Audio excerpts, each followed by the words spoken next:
save our environment. Say no to sidewalks. Anyone outside the States is thinking the same exact thing when they see this image.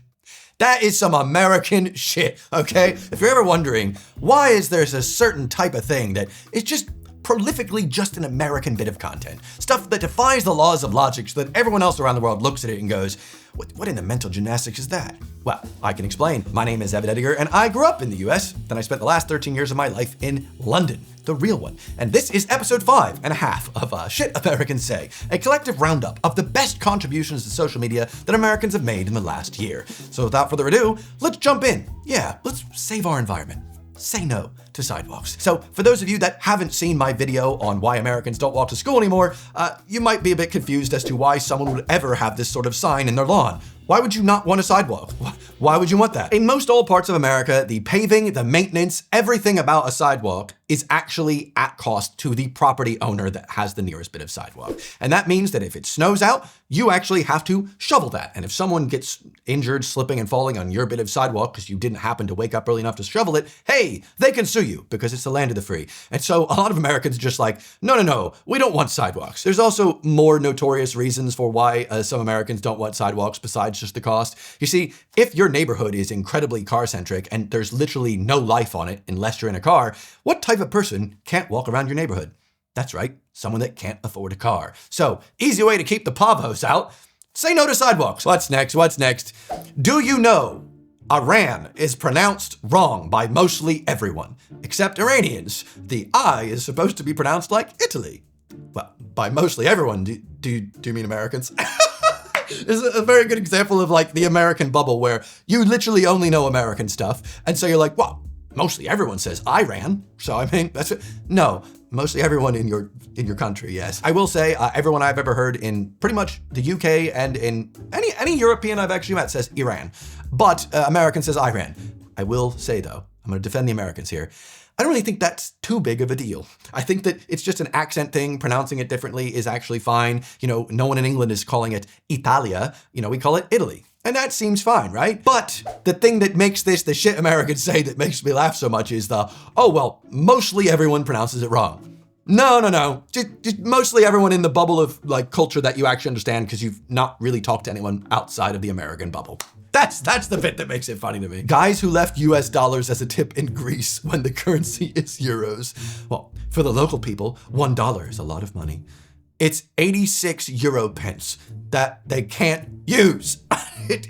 There's a couple things I have wrong with this. Well, actually, we have a comment here. It says, my sister is a tour guide for wealthy Americans on their Europe tour and gets tipped hundreds of dollars in cash.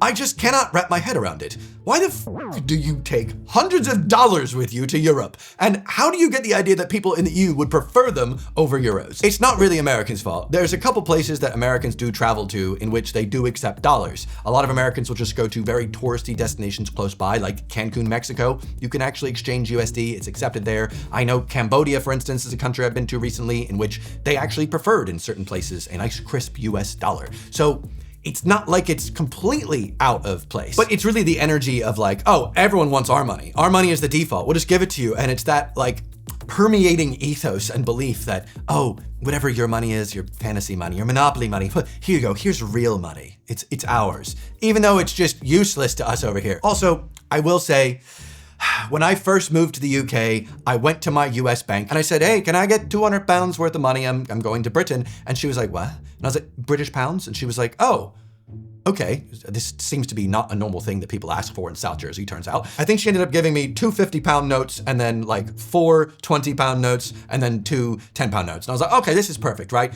I fly to Britain. I land in London. I'm really tired. I'm really hungry. This is a sin, I know. I see a Subway and I went, okay, I'm just gonna get a quick hoagie. And so I go to get one and I try and hand the guy my cash and he looks at it and goes, what is this? And I was like, well, you tell me, I just got here.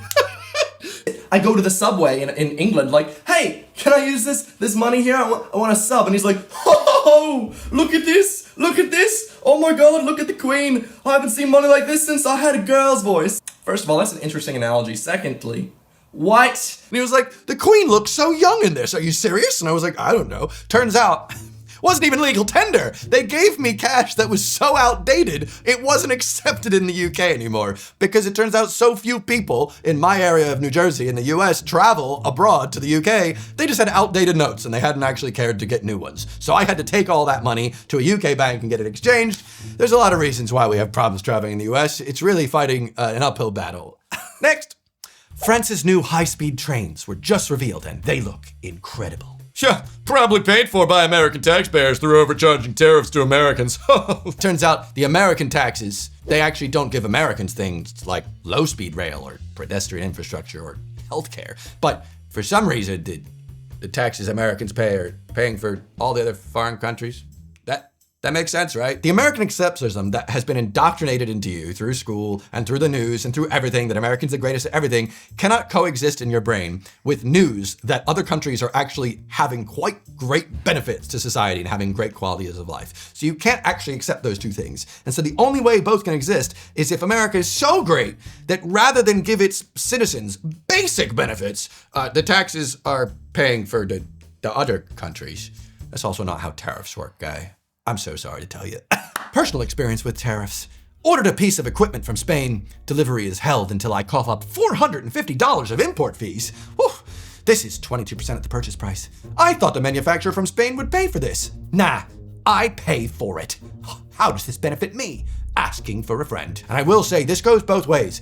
Brits also are very stupid with this. The same Brits that were like, oh, Brexit means Brexit. Let's bring Britain back for British people. Yay. And then as soon as the Brexit happens and they get stuck off with these massive tariffs coming in from Europe, they're like, what? Well, I thought we were supposed to be taking Britain back. Why does it affect me now? Oh, because you don't know how to read a book, sir. Personally, I used to buy some film equipment from this company in Germany. I think they're called like Thomann or something. And I get a lot of like stands, different lights and things that I buy from different companies. There's this German company I used to buy from all the time. It was great. As soon as Brexit happened, I buy a light stand that cost me £100. Turns out, oh, well, thanks to Brexit, I've got to pay extra costs for the VAT and extra for the shipping, and now it's got to go through the border, and oh, it cost me an extra £30. Oh, thanks, great. Thanks, Brexit. And what's next? Oh, Queen is America's answer to the UK's Beatles. There's so much wrong with this. When an artist or a celebrity gets really famous in America, even if they're not from America, American culture just kind of absorbs it and goes, yes, this has always been American, even though Queen is so incredibly British. In fact, he went to like university or school somewhere down in Ealing Way, West London. Come on, guy. Rest in peace, Ozzy Osbourne, a true American original. Ah, yes, Ozzy Osbourne, the very famous man with a very American accent. I will give him some credit. Yes, it's incredibly silly to call Ozzy Osbourne an American original. That's the dumbest thing you could ever say. But, I mean, Ozzy did live in America for a very large portion of his life and also had an American reality TV show. He considered himself an American towards the end of his life. So, like, not an American original, no. Big gaffe here, but... Next up, we've got America was not stolen land. Oh, it was discovered and owned by the United States. It was secured through stages by the mid-1700s, 1500, 1783, and 1823. Oh, congratulations! You have won today's stupidest American comment of the day! You beat some strong competition, but in the end, you came through. Oh, wait, you beat off some strong competition? Whoa, sounds like a quite competition. I will say, the worst part about this is the snarky authority she has, like, actually, but I kind of understand where she's coming from, because from her perspective, from her education, she's correct. The way that she was taught in America was, yeah, America discovered this area, and we kind of did these trades with the Native Americans, and we acquired the land. Sure, we had some trail of tears, and the Native Americans had to give it up, but they lost the war. War. We traded it, guys. We acquired it. It's all fine. Anyway, they have this little small area of the U.S. in Oklahoma where they've got they can have casinos. It's fine. It's all good. Just don't think about it too much. Just found out that in 2021, the UN wanted to make food a human right, and only 2 countries voted no: America and Israel. Wow. Damn. I think the thing that you could tell that this is an American that said this is because they just found out. Everyone else has heard about that. That's like years ago now. But they're like, oh, what? Whoa, finally something pierced through the American exceptionalism bubble of my news sources, and I found out America bad guy?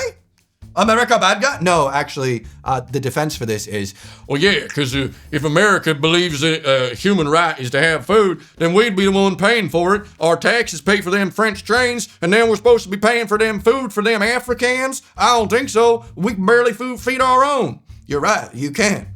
Because you're spending your money bombing other countries in the Middle East. Whoa! I'm starting a new business of importing American water to Europe to slowly introduce Europeans to the concept of drinking water. I'll call it TAP, which is short for True American Pure Water. How will we tell the difference between your beer and your water?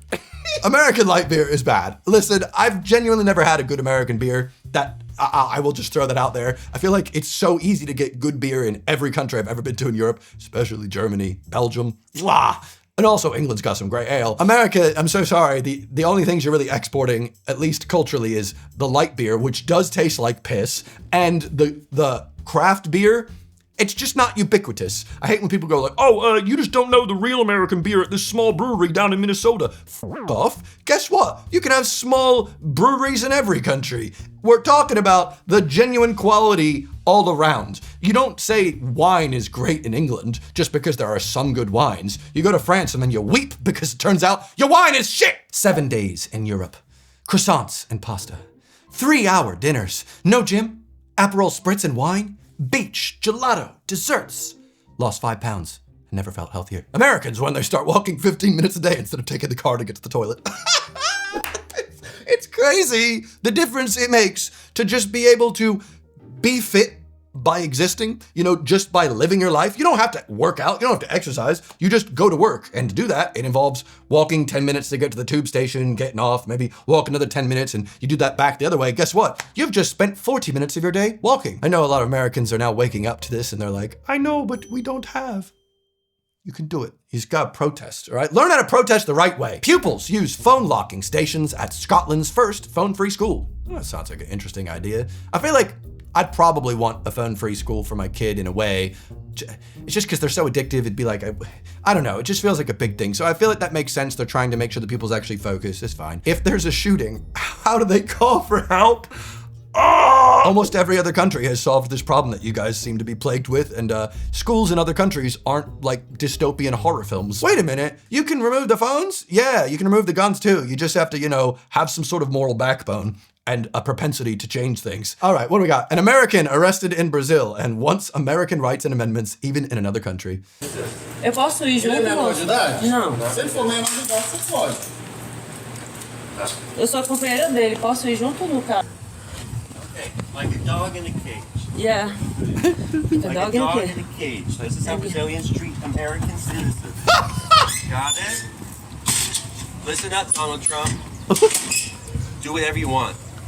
I'm a Trump supporter. Delegacia de quê? It's like Trump is this man's like God. He's like praying to him like, but I'm American. I'm a Donald Trump supporter. You can't touch me, Donald Trump. Please help me. Oh, it's God. Also, if you're feeling bad for this man in any sort of way, just know that he was arrested for supposedly being a sex pest and stalking and harassing some women. Yeah, there's too many clips online of Americans being abroad and being like, but I have the right to do this. It's like, no, before you travel, look up the rights to the countries you're actually visiting. A lot of times you'll find you have more. And a lot of times you'll find, well, there's a little bit less leeway for being a If you can't tip your server, don't go out to eat. Of course. Your bill, $107.53. We got moved the decimal over 1. Yeah. Times it by 3? What are you on about? Jesus Christ, 30%. Listen, I've made an entire video before about how bad the server rage is in the US and why it is that way, but it is still $2.13 an hour, and it's been like 6-7 years since I made that video. And it's disgusting because the quality of life has been pretty much staying the same, if not going down in America, but yet the cost of living has gone up so significantly. So this bill is so much more than it used to be. So even if it were 15 to 20% or 10 to 15%, like it used to be when I worked as a server, that percent would mean you were making more money as tips. But now it's just like, oh, 30%, 40%. You know what might be a radical idea? Maybe maybe just pay servers a livable wage, right? No, because that's bad for the business owners. Think about the millionaires in society. What will they do? What? Then they'll just take up all their jobs. Yes, that's what happened in every other country, right? We don't have waiters here. No. But we do? Wait, they're actually paid a livable wage? Wow, I can't believe it. Where in the world can you drink at 18? Like everywhere except America. Well, actually, let's bring up some interesting stuff. Look at this map, right? This is the legal drinking age around the world. You can see that America is sharing the age of 21 with Egypt and some other countries around there, but most seem to be 18 or below. But I'll do you one better, because this is actually the legal drinking age in public in a very specific manner. However, this map of Europe might blow your mind if you're an American. Looks like there is no minimum in most countries. You can drink as long as you're in private. I will say, I don't know how accurate this map is because I know that in Britain specifically, you are actually allowed to go to a pub with your family and have an alcoholic drink, a low alcoholic beverage, with your meal. At any restaurant, really, as long as you're with your family and you're under 18, that's fine. But I'm fairly certain you are not allowed to drink alcohol if you're under 5. I don't think there's many British 4-year-olds that are like pre-gammon going out to the spoons being like, I'd like a Stella, please. Please give me a Stella. Give me some Peroni. It's just different culture, but I do think that the drinking age of 21 is crazy. Because you can go to war, right, at 18. US is getting the draft back, in it? But it looks like 21? No, you can't drink till you're 21. That makes sense. Europe chose their little walkable cities. We chose to go to the moon. Please stay there next time you go. Listen, this is yet again a perfect encapsulation of shit Americans say. So when they say Europe chose their little walkable cities, think about what that means. Who gets to benefit from walkable cities? Let me see. Everyone. Everyone. Who gets to benefit from walking to the moon? Well, how many people walk on the moon? Was it under 10? Yeah, you all get to enjoy really nice life, but we had a couple people that actually went into the sky once. Oh man, that's so good. The cope is beautiful. It's such a sad thing where they're like desperately looking for like, but the moon, it's the Super Bowl, World War II, it can't keep it. Do European clocks go to 24? I'm referring to analog clocks, as anyone could set a digital clock to 24. I can't tell if you're joking or just American. I will say, I actually think that's quite a good question. This American is clearly asking a question because he wants to know. He's like, I mean, if they do have the military time, do they have that on the analog clocks too? No, I just want to throw it out there. The clocks here are still just to 12. I will not say it is better or worse. I'll throw that out there. I have switched over to military time, the full 24-hour clock, but I still mess up with it all the time from my, I guess, more American brain. So I've nearly missed flights once because it was like, oh, yeah, I've got till 7 p.m. till my flight, so I'm just gonna get a little milkshake over there. No, it was actually 17, which is 5. So I nearly missed my flight, but I didn't. Never missed a flight. Out of all 255 flights or whatever I've been on, not once, almost many times, but not once. German police's quick reaction to a guy doing a Nazi salute. Literal fascism, LOL. No freedom over there. This is not something to celebrate. The government can just ban anything and disguise it under hate speech. That's a bad precedent. Isn't it just a Nazi salute is quite literally by definition just that is hate speech? Like what? Guys, just because he's doing a Nazi salute and because he's saying death to the Jews and because he has a Hitler mustache and because he's calling for the extermination of a different genocide doesn't mean he's a Nazi, guys. It's a slippery slope. Think about it. This is just policing language. In America, we can... No. Fun fact, Americans do not have the freedom of speech that they think they do. I've made an entire video about that because Americans are like, oh, you can't send a tweet over there. It turns out, no, you just sucking up your propaganda that you get from your news sources. News sources. Why is it so difficult for people to love America? It's a good question. It's really hard to know. Even with our flaws, we're still the greatest nation in the world. Truly, that's it. Thread. That is the most American thing you could say. Or maybe it's the modesty that puts people off. Yeah, maybe. It's the overconfidence. Is 6 days off for 2025 excessive? I'm a contractor who doesn't get paid time off. If I don't go in, I don't get paid. My coworker asked how many days off I took this year, and I told him 6. He told me that it was crazy, and that is way too much. Am I in the twilight zone here? Is 6 days too much time taken off? I mean, I do work from home. I don't have anything to laugh at here. I'm just mostly depressed for this person. I mean, I'm assuming they also don't work weekends, right? You wouldn't like be bragging to your friend like, oh, you only work 5 days a week? What the hell? You take 2 days off on the weekends? What the hell's wrong with you? How are you supposed to build up our GDP so that the billionaires have more money to raise children? What the f is wrong with you? Why don't you want to do that? Americans think they have rights because certain companies gift them benefits rather than the actual rights being given to them by the government, such as it is in Europe. Just working all time. You're going to be an old person and wonder what you did with your life because you worked all the time. She was born in America, but she set foot on Irish soil first. Listen, I want to bully him, but I honestly think this is just a little sweet. Maybe that's the American in me, sure. I know, Americans get real over the top with their origins, and then when you say something about it, they go, well, I'm actually just American, I've never been to Ireland yet. It's okay. It's okay. Let's just let them have their little time. That baby's having a little nice time stepping on the grass from Ireland. It is, though, to be fair, some shit Americans say. Why does Italian pizza look so bad?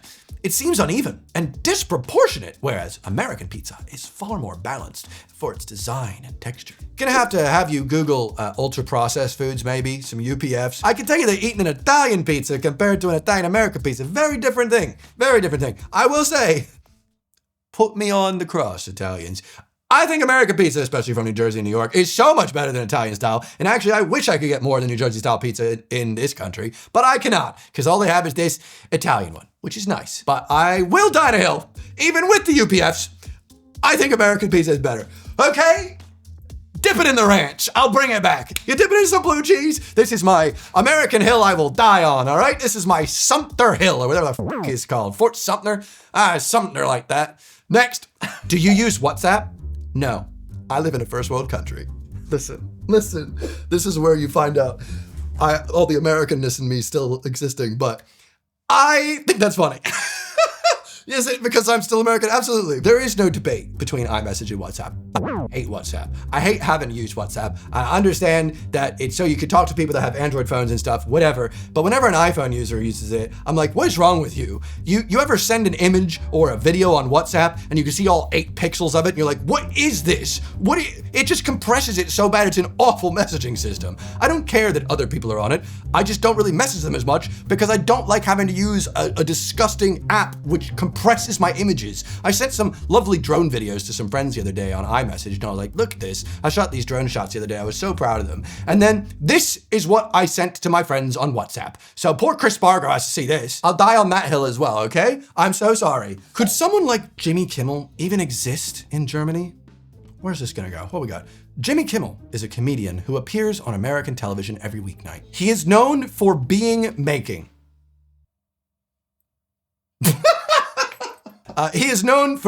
making political jibes at the current president and ruling party. He's known for more than that, right? My question is, would this even be tolerated in Germany? My US licenses to broadcast over the public airwaves are granted by the government to private companies, and the broadcasting antennas are all separately owned by other private companies. In Germany, aren't all broadcast facilities owned by the government? Are the people who appear on television government employees, essentially? Would a comedian be able to appear on German television and criticize Friedrich Merz consistently, night after night? Maybe read at least a bit about German television before embarrassing yourself. Do you guys have freedom of speech on TV? Are you allowed to protest against the government? Are you allowed to make jokes in Germany? You can make jokes. They just don't laugh in Germany. They don't really have a sense of humor, all right? Look at this bread, all right? This guy, hilarious to Germans. They love him. He's just a suicidal bread. Burnt das Brot. All right, what do we got, Mr. I like giving money to Elon Musk? We've got, I've noticed Europeans are way more susceptible to propaganda than Americans. Every time I travel and talk European people at bars, they repeat the same 3 talking points: mass shootings, healthcare, tipping. Oh, damn. So that means the Europeans are more susceptible to propaganda? It sounds like they're more susceptible to understanding world events in the news that's going on in your own country. Yeah, every time I talk to Europeans, they seem to bring up the same issues with our country. I actually don't really hear about that much.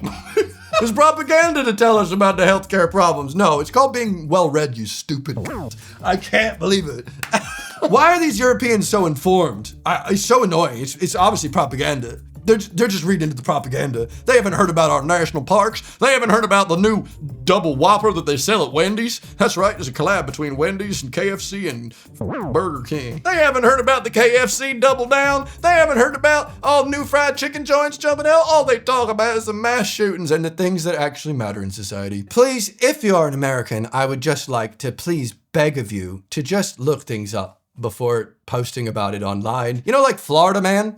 America is the Florida of the world. Okay, Americans, that's kind of how it is. But if you'd like to at least imagine what it's like to live in another country, or at least have an internet connection from one, you can use today's video sponsor, NordVPN. That's right, NordVPN, if you didn't know, is the world's fastest virtual private network. When you're on the internet at your home or everything else, you think you have a nice connection, that's cool, but you're within the country that your ISP is located. But what if you want to see the search results or look up the news in another country and see what their results would be? Well, with one click of a button with NordVPN, boom, your internet connection is tunneled all the way to France. You can actually do the Google there and be like, oh my God, this is the results that they get. And then you can get news that is tailored to other countries. It's actually quite interesting. A lot of times when I'm doing research for these videos, I'm actually looking up American articles that block me out because I have these things called rights in the UK under GDPR, and they're like, whoa, we don't want to have to worry about your rights. So with one click of a button, haha, I sneak on in because now they think I'm an American again. It's great. So NordVPN allows me to do my job a bit better, and hey, it increases my data privacy because whenever I'm abroad and I want to be able to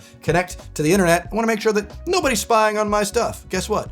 NordVPN provides a private tunnel from my connection to the website I want to go to, and that is good by me. Plus, did you know that Nord has a 30-day money-back guarantee? I mean, if you've never tried it, you might as well give it a shot, see what it's like, see what the search results are, and hey, if you are interested in NordVPN, please sign up at nordvpn.com/Evan because you can get a huge discount on a 2-year plan. Help support the channel. Thank you very much to NordVPN for sponsoring. Without further ado, let me wrap this up. Welcome to the outro. It's a bit of a doozy, isn't it? Never thought I'd make it to 5 episodes, or 5.5 of Shit Americans Say, but if you haven't seen any of the other ones, they're all a fun time. I will leave a playlist of that over here, actually. Otherwise, thank you so much for watching. Hope you had a good time, and hopefully I'll see you back on my YouTube channel next Sunday. Whatever I decide to upload, you never know. It's kind of the dopamine pull. Anyway, I'll see you next week. Thanks for watching. Goodbye. Thanks for watching. I'll see you guys next week. Goodbye. Recognize.